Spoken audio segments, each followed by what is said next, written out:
denomina retroalimentación de la prueba de leyes ponderales tomada el viernes 30 pasado.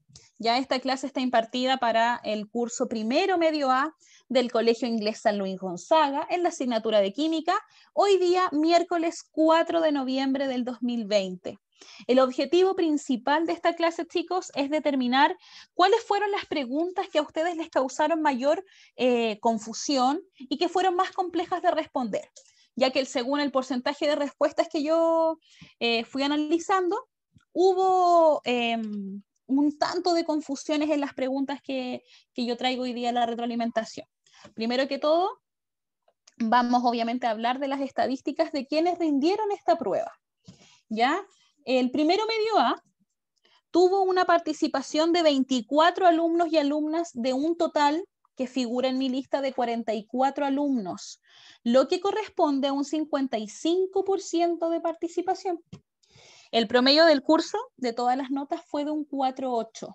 Sin embargo, si nosotros comparamos y miramos la diapositiva, el primero A tuvo mayor participación que un poquito más por 1 o 2 personas que los otros primeros medios. Sin embargo, hay 20 alumnos todavía de este curso que no han rendido la prueba, ¿ya?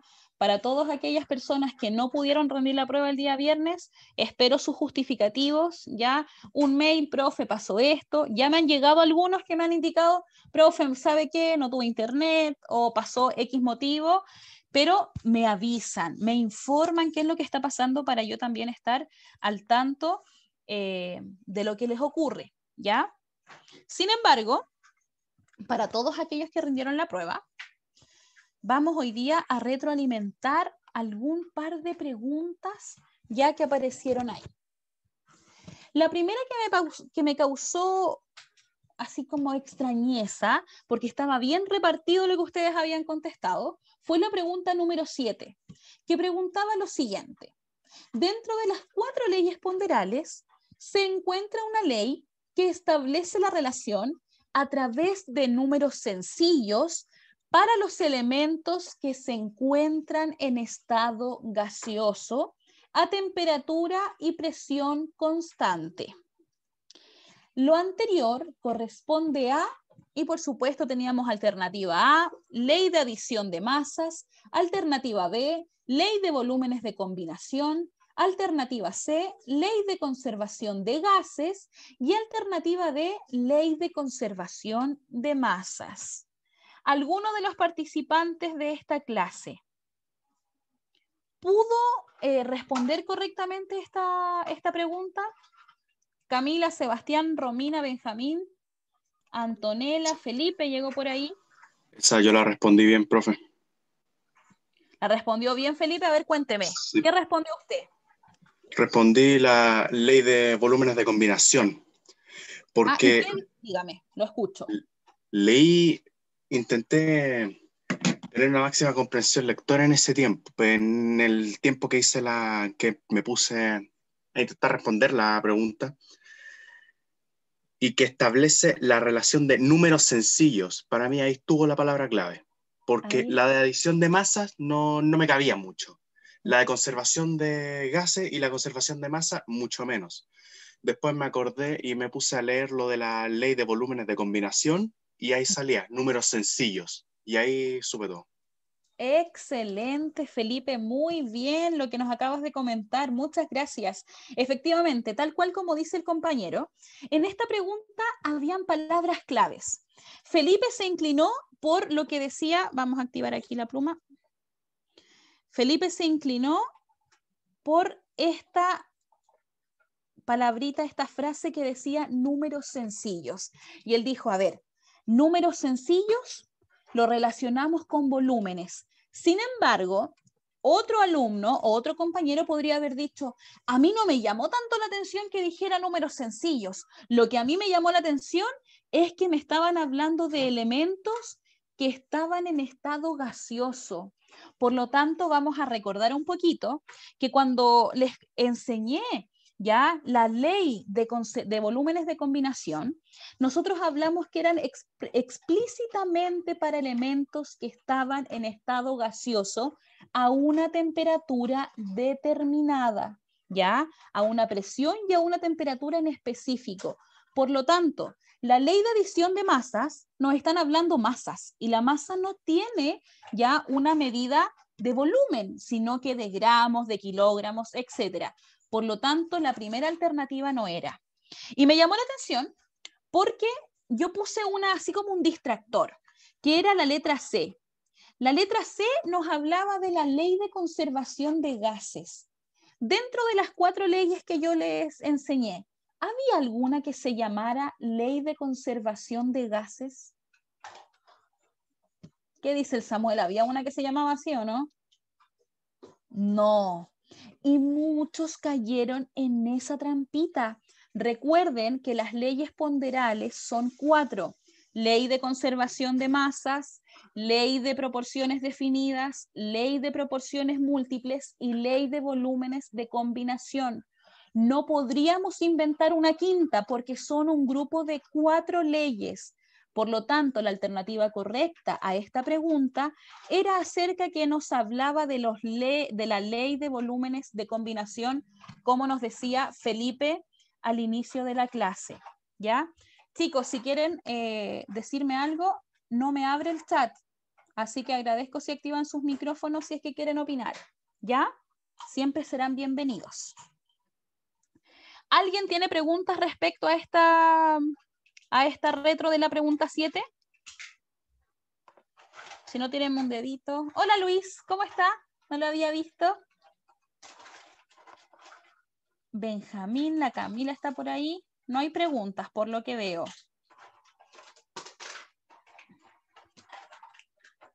Ya, vamos a continuar.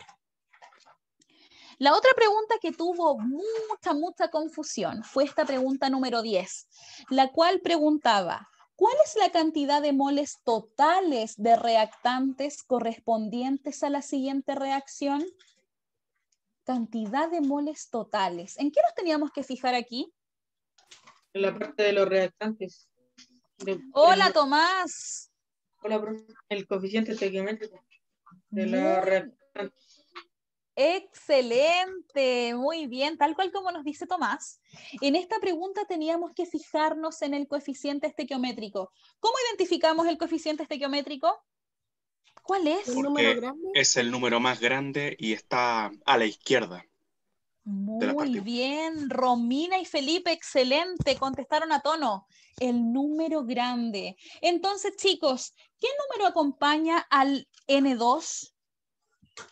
1. El 1. Muy bien. Si nosotros nos damos cuenta de eso, en esta prueba teníamos que identificar 2 conceptos claves. Los moles totales y cuáles son los reactantes. Los reactantes son aquellos que son los precursores de esta reacción, que nosotros los hemos aprendido durante todas estas semanas y los identificamos inmediatamente al lado izquierdo de la reacción química. Entonces, en este caso, los reactantes corresponden al nitrógeno y al hidrógeno. Y me dicen los moles totales. Si yo no supiera que la información de los moles la entrega el coeficiente estequiométrico, no hubiésemos podido responder esta pregunta. Entonces, ustedes están siendo capaces de aplicar estos 2 conceptos en una fusión. ¿Por qué? Porque los moles totales van a ser la suma de los coeficientes estequiométricos de los reactantes. Por lo tanto, la alternativa correcta, ¿cuál sería?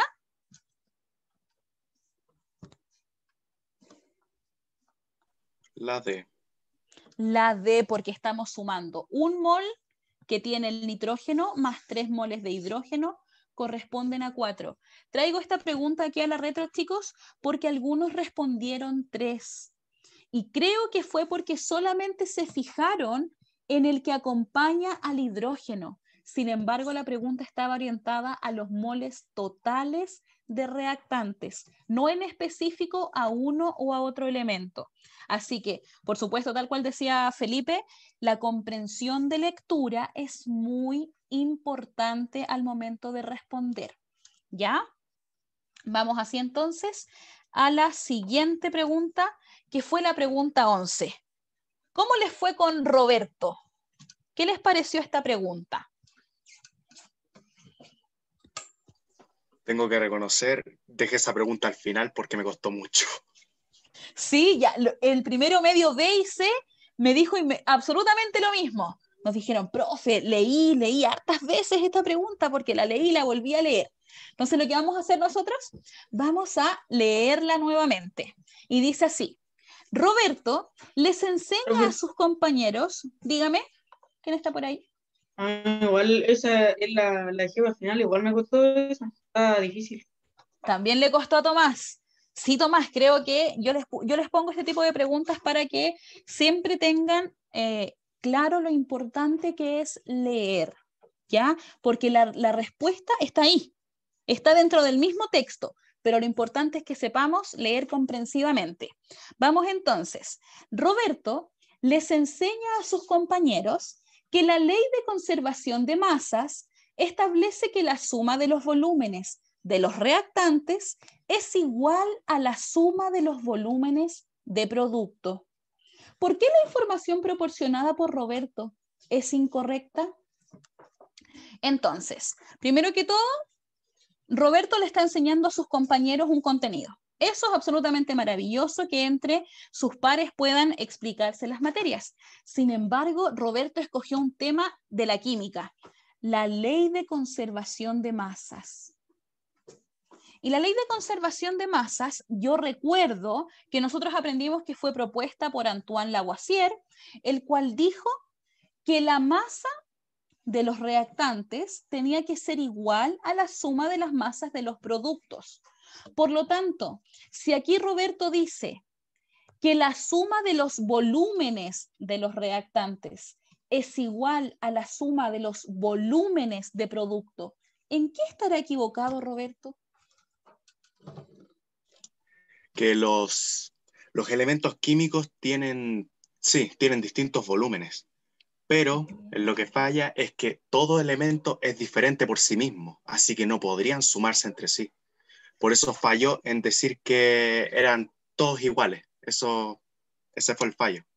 Muy bien, su falla era que él estaba aplicando esta ley de conservación de masas como si fuera una ley de conservación de volúmenes. Y eso no se puede hacer. Recordemos que durante las últimas clases hemos reiterado que no podemos llegar y sumar volúmenes. ¿Por qué? Porque cada elemento va a ocupar su propio espacio.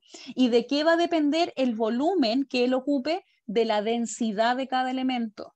Cuando ya ustedes pasen a segundo medio, como niños más grandes aún, van a descubrir que vamos a aprender ya una materia que se llama concentraciones químicas y vamos a poder determinar qué tan concentrado es ya un compuesto. ¿Cuánto tengo, por ejemplo, cuando yo digo, ay, quiero comprar un concentrado de cloro? ¿Por qué se llamará un concentrado de cloro? Porque tiene mucho cloro en poquito volumen, pero ese cloro tiene una densidad.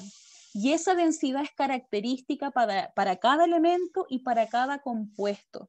Por lo tanto, yo quiero que ustedes en primero medio aprendan que los volúmenes no pueden llegar y sumarse, ¿ya? Siempre sumamos, según la ley de conservación de Lavoisier, las masas. Por eso Roberto estaba equivocado explicándole a sus compañeros, porque la ley de conservación de masas establece que sumamos masas, gramos, kilogramos, miligramos, etcétera, etcétera, pero no volúmenes. ¿Les queda claro el primero medio A? ¿Sí? ¿O todavía hay dudas? Sí. Luis puso un dedito, la Romy también. Anaís, Antonella, Ignacia están por ahí, chiquillas. Estefanía, Camila Piñeiro, están por ahí. Almendra también. Ya. Entonces recuerden que no podemos sumar los volúmenes. ¿Ya? El próximo año ustedes se van a acordar de mí y van a decir, ah, por eso la profesora decía que no se pueden sumar los volúmenes, porque vamos a hacer otros ejercicios, ya cuando ustedes vayan a segundo medio, y vamos a ponerle ahí entre medio. Considere los volúmenes aditivos, es decir, yo estoy entregando una información de consideración, o sea, yo tengo que asumir que los puedo sumar, pero propiamente tal, según las leyes ponderales, no se puede establecer esa relación, ¿ya? Vayan guardando ahí en su cabecita todas estas informaciones porque les van a servir. Vamos a la siguiente pregunta. En la masa molar del clorato de potasio, ¿cuánto es? Yo obviamente les entregué las masas molares de cada elemento. Para aquel o aquella que no haya tenido a mano su tabla periódica, no había necesidad de tenerla porque yo les entregué los datos. Sin embargo, el clorato de potasio, ¿cuántos átomos de potasio tiene? ¿Cuántos átomos de potasio? Recordemos que potasio es la K, ¿ya? ¿Cuántos átomos hay de potasio?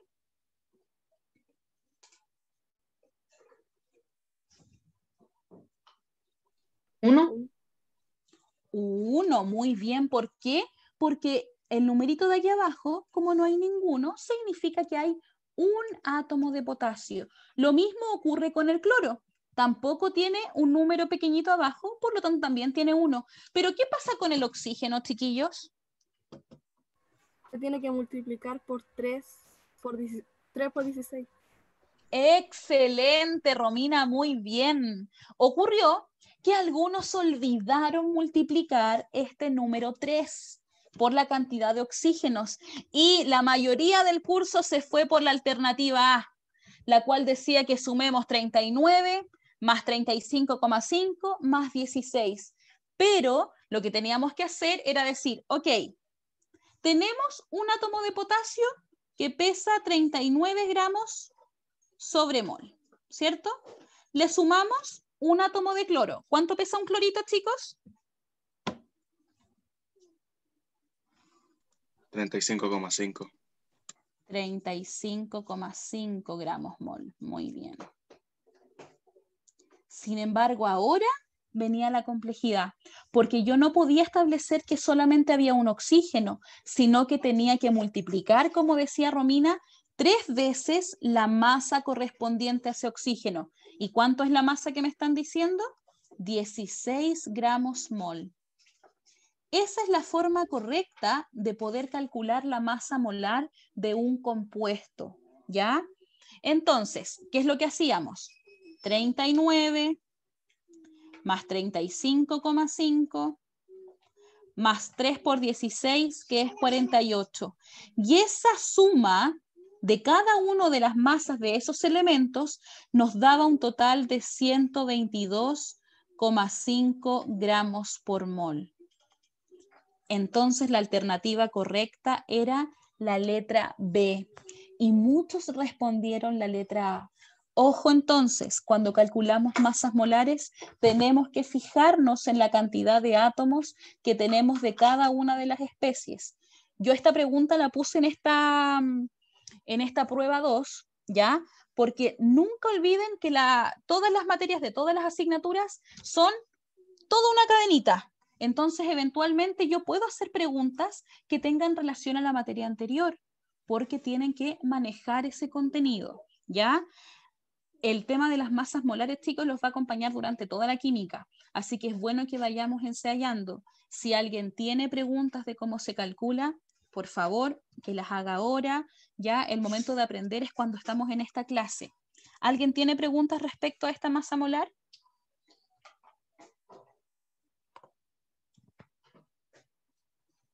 No, profe. ¿No, Camila? Muchas gracias. Excelente. Vamos a continuar entonces. Pregunta 16. ¿A alguien le costó esta pregunta? ¿O se les hizo fácil?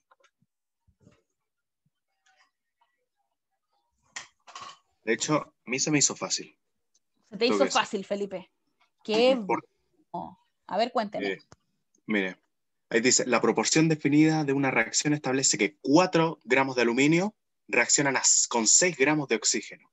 Muy bien. Entonces, si los 4 de aluminio reaccionan con 6, Voy eso a ir significa... escribiendo lo que usted nos está, la proporción que usted nos está entregando. Y ahí está, determina con cuántos gramos de oxígeno deben reaccionar 12 de aluminio. Entonces ¿Ya? simplemente tendría que...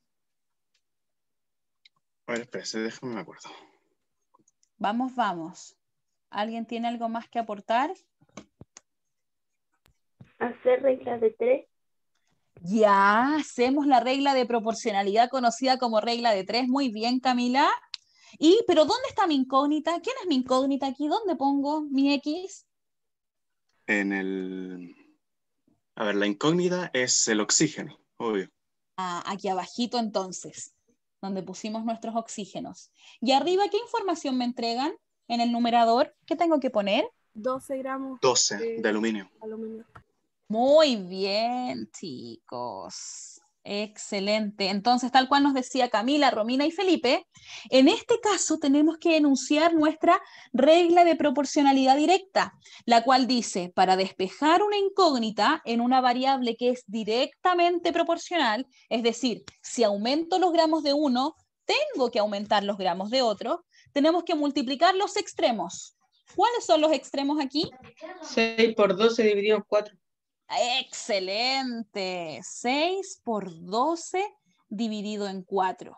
¿De qué forma podríamos hacer? Podríamos simplificar aquí el 4 con el 12 y de todas formas nos daría que X es igual a 18 gramos de oxígeno.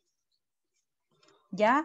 Traigo esta pregunta a esta retroalimentación porque hubo muchas respuestas que se inclinaban por otras alternativas, ¿ya?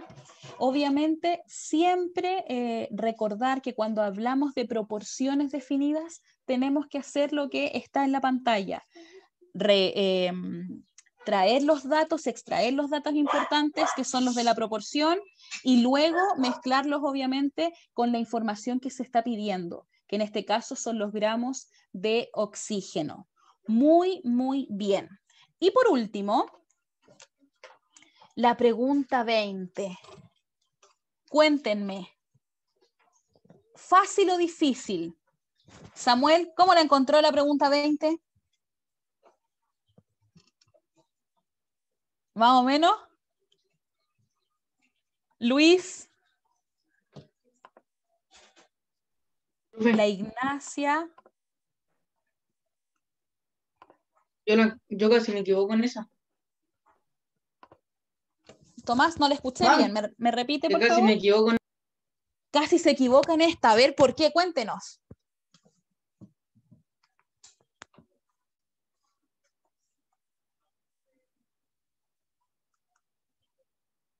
Vamos a esperar al Tomás si nos cuenta.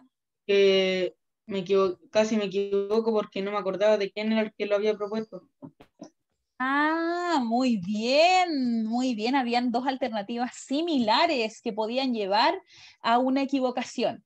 Vamos entonces a leer que la pregunta 20 decía, la siguiente tabla muestra las masas de cloro y oxígenos contenidas en un mol de 4 compuestos diferentes. Es decir, ahí tenemos una reacción, 2 reacciones, 3 reacciones y 4 reacciones. Si nos fijamos, en las 4 reacciones participan ya los mismos elementos, el cloro y el oxígeno.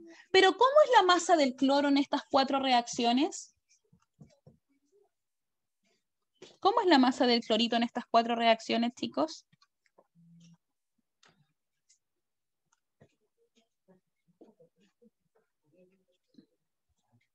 ¿Es igual? ¿Es distinta? Igual, todas son iguales del cloro. Son todas iguales. En las del cloro son todas iguales, nos dice Romina. Y efectivamente, porque aquí me dicen masa de cloro en gramos 71, 71, 71 y 71. Es decir, esa masa del cloro no cambia. Sin embargo, ¿qué pasa con la masa del oxígeno? Cambia por tener distintos los números chicos. No me acuerdo cómo se llaman. Los coeficientes de la cantidad de átomos, ¿cierto? Recordemos que estos números pequeñitos, como nos dice Romina, corresponden a la cantidad de átomos que vamos a tener de ese elemento. En el primer elemento tenemos un átomo de oxígeno que tiene una masa de 16. En la reacción 2, ahí yo lo rayé, lo vamos a borrar, ahí sí. Tenemos 3 átomos de oxígeno, por lo tanto, se multiplicaba el 16 por el 3 y nos da 48. En la reacción tercera tenemos 5 átomos de oxígeno. Si multiplicamos 16 por 5, llegamos a 80 y lo mismo para la última que eran 7 átomos de oxígeno. ¿Qué es lo que ocurría? Nos pedían determinar a partir de esos datos de la tabla a qué ley estaban corroborando, a qué ley tributaban, ¿ya? Y a qué ley correspondía efectivamente era la ley de proporciones múltiples. Recordemos que la proporción múltiple establece que si vamos a tener dos elementos que se van a mezclar para formar más de un compuesto, o sea, aquí tenemos dos elementos que forman 4 compuestos diferentes, ellos se van a mezclar, ¿ya? Pero siempre y cuando se mantenga la masa de un elemento fijo. En este caso tenemos la masa fija del cloro. ¿Y quién es el que va cambiando la cantidad que se combina? El oxígeno. Por lo tanto, la alternativa correcta era la letra B, que decía proporciones múltiples. Pero podrían haberse equivocado si no leían bien y haber puesto la letra C, que también establecía la ley de proporciones múltiples, pero decía propuesta por Lavoisier. ¿Qué propuso Lavoisier? ¿La ley de proporciones múltiples u otra ley? La ley de conservación de la masa. Muy bien. Por lo tanto, la alternativa correspondiente a esta pregunta número 20 era aquella que nos decía que esta proporción múltiple fue propuesta por Dalton. ¿Por qué no podía ser proporción definida? Porque recuerden que proporción definida es aquella para una reacción donde se están mezclando 2 o más elementos, ¿ya? Y obviamente es una proporción única, ¿ya? No como la proporción múltiple que hay varias mezclas del mismo elemento. ¿Ya, chicos? ¿Preguntas, dudas? Dígame. ¿Ya tiene las notas de la prueba? Las tengo, Tomás. Por eso vamos a dar una información importante y cuando terminemos la clase les doy a cada uno en el mensaje interno sus calificaciones. Recordar para todos aquellos que no han dado ni la prueba número 1 ni la prueba número 2 o alguna de esas dos que tengan pendientes, van a estar habilitadas el día viernes 6 de noviembre en la plataforma. Alrededor de la 1 de la tarde ya van a estar disponibles para que ustedes puedan rendir las evaluaciones pendientes. Ya, chicos, no acumulen trabajo, organícense, lo que les falte, ahí conéctense a la plataforma del webclass y rindan su evaluación, ¿ya? Se los pido por favor, y por supuesto para que cumplan con su responsabilidad de alumno, que es rendir estas pruebas, ¿ya? Para todos aquellos que no la han dado y por supuesto si tienen algún amigo o amiga que no se ha conectado, un compañero, ustedes les informan que el día viernes 6 va a ser la toma de las pruebas pendientes de la asignatura de química, ¿ya? Así que no olvidar eso. Y lo prometido es deuda. Vamos ahora a decirle a la Miss Claudia que ya paremos la grabación de la clase, por favor.